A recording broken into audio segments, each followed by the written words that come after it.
kalau ada umat Kristen atau warga Kristen mengatakan pendeta Gilbert Lumindong itu offset, ya itu wajar ya.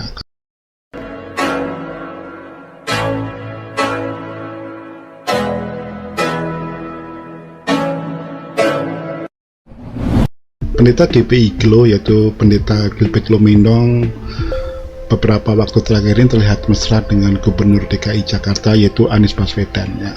Seperti kita ketahui bersama kan, Gubernur DKI Jakarta ini sedang istilahnya giat-giatnya untuk mempersiapkan diri maju di Pilpres 2024 ya.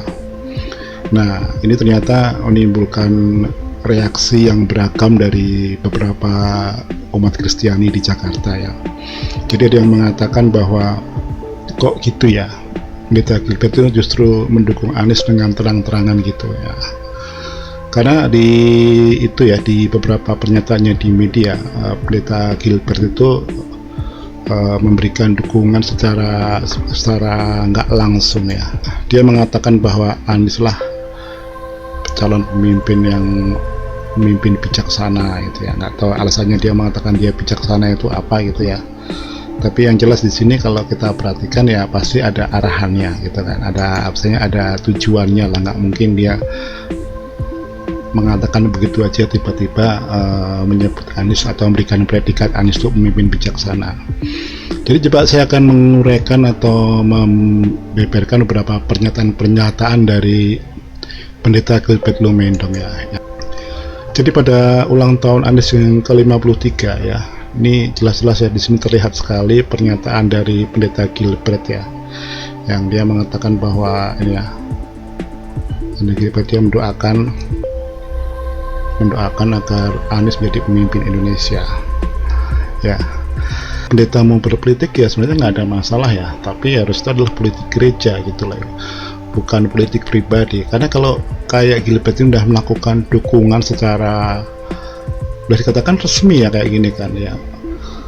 Karena kalau kita perhatikan di sini kan dia begitu aktif sekali di beberapa media itu melakukan semacam announcement atau mengendorse gitu Anies begitu kuat ya. Saya kurang tahu bagaimana reaksi jemaat dari Gilbert ya. Tapi kalau kita perhatikan di sini sudah ada beberapa netizen yang youtuber Kristen sudah melakukan protes gitulah ya, kalau janganlah Gilbert itu menjadi kaki tangan salah seorang capres gitu kan, karena pasti akan merusak harmoni atau kehidupan jemaat di mana dia sebagai gembalanya ya kan. Ya itu sebenarnya hal yang wajar ya, karena memang kalau dia melakukan seperti itu ya pasti akan merusaklah tatanan hubungan yang selama ini mungkin sudah terjalin baik antara dia dengan jemaatnya atau antara gerejanya dengan gereja lain.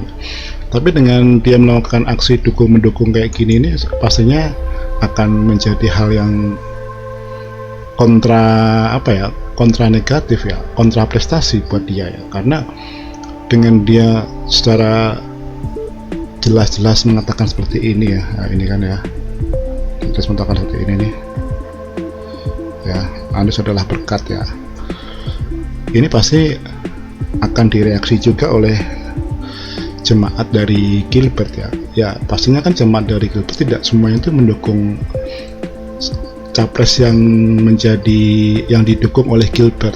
Mungkin dia juga punya misalnya calon yang lain ya.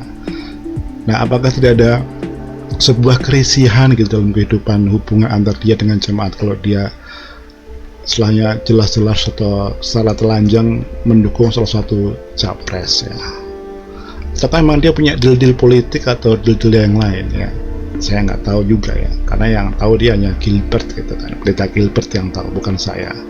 Kalau kita merunut ke belakang sedikit ya, kemarin tuh Pemda DKI itu baru meluncurkan namanya program bantuan gitu ya untuk tempat ibadah yang ini jumlahnya cukup besar gitu ya. Tapi kalau dari lihat besarannya sampai 140 miliar ya, pastinya masing-masing tempat ibadah ataupun mereka yang tadinya melakukan dukungan atau yang tadinya melakukan dukungan terhadap Anies Baswedan tentunya mendapatkan jatah yang cukup ya. Saya berusaha menelusuri berapa besar yang terima rumah ibadah dari bantuan ini, tapi saya belum dapat ya. Moga-moga lain kali saya bisa mendapatkan itu dan saya bisa ungkapkan di sini. Ya sebenarnya kalau kita mengacu pada peristiwa tragis pada tahun 2017 ya, dimana pada saat itu kan si Anies sedang melakukan kampanye besar-besaran untuk memenangkan pilkada.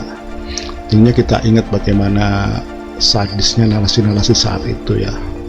Pada putaran pertama aja Anies dan timnya sudah melakukan kampanye, dikatakan kampanye hitam ya. Pada periode pertama mereka menggunakan ayat ya, jadi dengan modus penistaan agama akhirnya Ahok di framing sebagai penista agama karena menggunakan ayat-ayat untuk kampanye dia. Nah ini di framing akhirnya menimbulkan gelombang besar demonstrasi yang berkali-kali atau berjilid-jilid di Jakarta yang dikenal dengan sekarang dengan gerakan 212, dan sekarang juga masih eksis dan menjadi peliharaan beberapa kelompok atau politisi yang ingin maju dalam kontestasi berikutnya.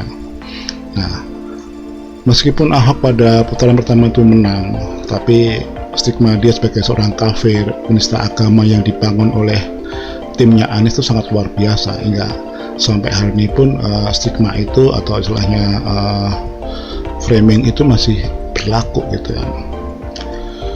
Dan pada putaran kedua mereka juga melakukan kampanye hitam juga dengan menggunakan mayat. Jadi untuk muslim yang meninggal kalau tidak mendukung Anies ya tidak akan disolatkan di masjid.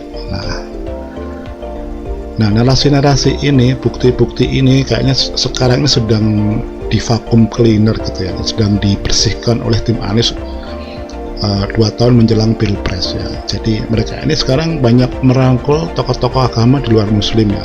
Salah satunya adalah Gilbert ini juga. Kemarin ketua sinode GPDI Pendeta Weyel juga kayaknya menjadi salah satu timnya juga, karena kalau saya lihat di daftar penerima bantuan rumah ibadah GPDI juga masuk di situ, tapi di nominasi lain kok nggak terlihat ya. Tapi yang jelas GPDI ya. Nah inilah yang harusnya kita cermati juga ya sebagai anggota masyarakat maupun umat Kristiani ya. Kita harus bisa membedakan mana politik praktis dan mana politik untuk bangsa. Nah sebenarnya langkah apa yang dilakukan oleh pendeta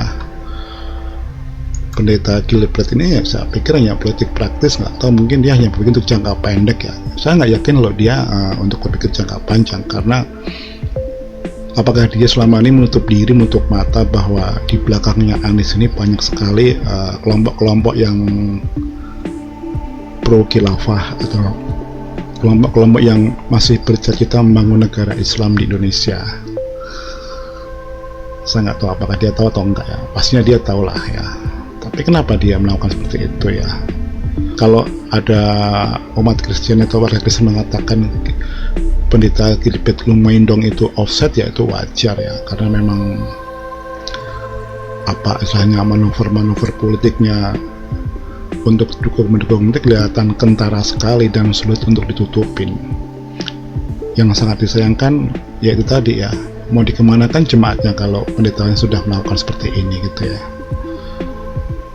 Semoga apa yang saya bagikan bermanfaat.